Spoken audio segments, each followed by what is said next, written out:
Hello बच्चों। तो चलिए अपना प्रश्न पढ़ते हैं। हाइड्रोजन परमाणु के लाइमन स्पेक्ट्रम में उपस्थित पांचों स्पेक्ट्रमी श्रेणियों के नाम लिखिए। तो चलिए प्रश्न के लिए मुख्य अवधारणा की चर्चा करते हैं। मुख्य अवधारणा की अगर यहां पर बात करें तो देखिए, अगर अपन हाइड्रोजन स्पेक्ट्रम के बारे में बात करें, हाइड्रोजन स्पेक्ट्रम, तो हाइड्रोजन स्पेक्ट्रम की जो सबसे पहले यहां पर खोज की थी वो किसने की थी? बामर ने की थी। ठीक है, बामर ने इसके बारे में अध्ययन किया और बामर ने बताया कि हाइड्रोजन स्पेक्ट्रम में काली पृष्ठभूमि पर बहुत सी चमकीली रेखाएं होती है। कौन सी पृष्ठभूमि पर? काली पृष्ठभूमि पर बहुत सी चमकीली रेखाएं होती है, जिनकी चमक तथा उनके बीच की दूरी घटती जाती है। और उन्होंने ये बताया कि उनके बीच की चमक और उनके बीच की दूरी घटती जाती है। तो इस प्रकार ये रेखाएं एक श्रेणी का समूह बनाती है। किसका समूह बनाती है? एक श्रेणी का समूह बनाती है।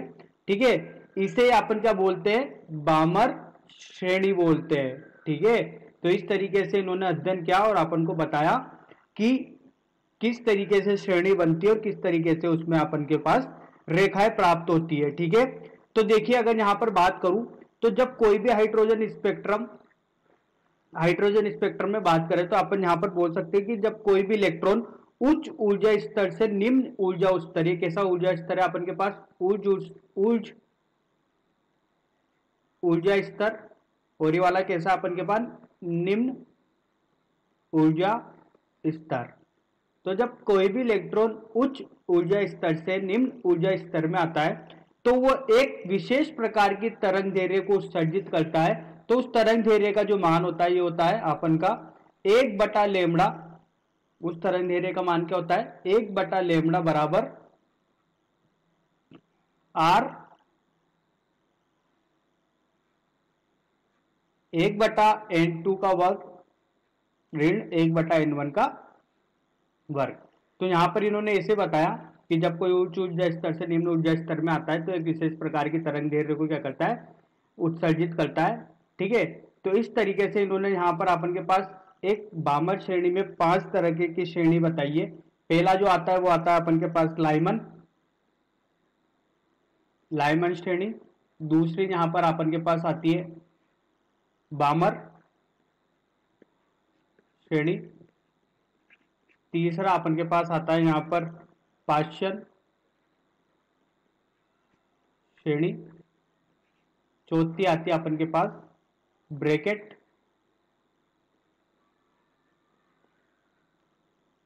श्रेणी। और पांचवी आती है अपन के पास फुंड श्रेणी। तो चलिए यहां पर अपन अपने प्रश्न का हल समझते हैं और एक एक करके इन श्रेणियों का लिखते हैं। तो देखिए, जो अपन यहां पर हाइड्रोजन स्पेक्ट्रम की बात करेंगे तो हाइड्रोजन स्पेक्ट्रम में सबसे पहले श्रेणी जो अपन के पास यहां पर मिलती है वो कौन सी मिलती है अपन को? लाइमन श्रेणी मिलती है। तो देखिए लाइमन श्रेणी के बारे में अगर अपन यहां पर बात करें तो लाइमन श्रेणी का मतलब ये हो गया है यहां पर कि जब कोई भी इलेक्ट्रॉन किसी उच्च ऊर्जा स्तर से प्रथम, जिसे अपन बोलते हैं निम्न ऊर्जा स्तर में आता है, ठीक है, तो उत्सर्जित स्पेक्ट्रम की रेखाएं पराबैंगनी भाग में प्राप्त होती है। तो जब वो किसी उच्च ऊर्जा स्तर से निम्नतम ऊर्जा स्तर में आएगा, जिसे अपन बोलते हैं प्रथम ऊर्जा स्तर, तो यहां पर जो अपन को रेखाएं प्राप्त होगी, उत्सर्जित स्पेक्ट्रम की रेखाएं जो प्राप्त होगी वो किसमें प्राप्त होती है अपन को? पराबैंगनी भाग में। पराबैंगनी भाग में प्राप्त होती है। तो यहां पर n1 का मान हो जाएगा 1, n2 का मान हो जाएगा 2, 3, 4 और इस तरीके से किसी भी श्रेणी से वो आ सकता है। ठीक है, अगर यहां पर मैं बात करूं दूसरा, तो दूसरा यहां पर आता है अपन के पास बामर श्रेणी की। अगर अपन बात करें तो बामर श्रेणी के लिए अपन बोल सकते हैं कि जब किसी परमाणु में इलेक्ट्रॉन किसी उच्च ऊर्जा स्तर से दूसरे ऊर्जा स्तर में आता है। कहां पर आ रहा है? अब दूसरे ऊर्जा स्तर में आ रहा है, किसी उच्च ऊर्जा स्तर से आ रहा है। तो यहां पर n1 का मान हो गया 2 और N2 का मान हो गया 3, 4, 5 एंड इस तरीके से।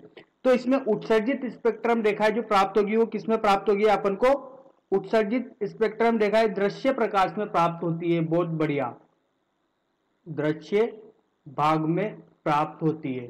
ठीक है, इस तरीके से अगर अपन तीसरे श्रेणी की बात करें तो वो होता है पार्श्व श्रेणी। ठीक है, अब पार्श्व श्रेणी के लिए अगर अपन बात करें तो उच्च ऊर्जा स्तर से कहां पर आएगा वो, कहां पर आएगा उच्च ऊर्जा स्तर से, तीसरे में आएगा वो। तो तीसरे ऊर्जा स्तर में वो आएगा।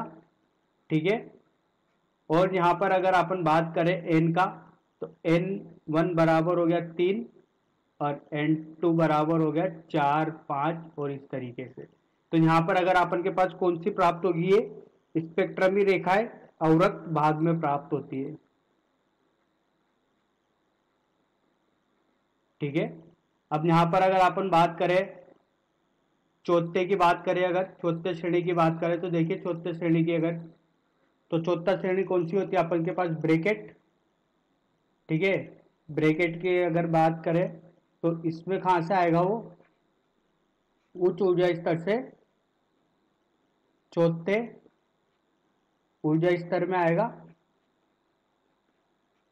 तो यहां पर N1 का मान हो जाएगा 4, N2 का मान हो जाएगा 5, 6 और इस तरीके से। ये भी किसमें प्राप्त होगा, अवरक्त में, अवरक्त भाग में प्राप्त होगा। ठीक है, और अगर यहाँ पर लास्ट पांचवी की बात करें तो देखिए यहाँ पर लिख लेते हैं, यहाँ पर ऊपर की तरफ पांचवी रेखा ऊपर की तरफ लिख लेते हैं। तो देखिए पांचवी कौन सी हो गई है अपने पास, फुंड श्रेणी। तो फुंड के लिए अगर बात करें तो किसमें आएगा ये, पांचवें ऊर्जा स्तर में आएगा ये। तो N1 का मान हो गया 5 और N2 का मान कितना हो गया 6, 7 और इस तरीके से आगे की ओर।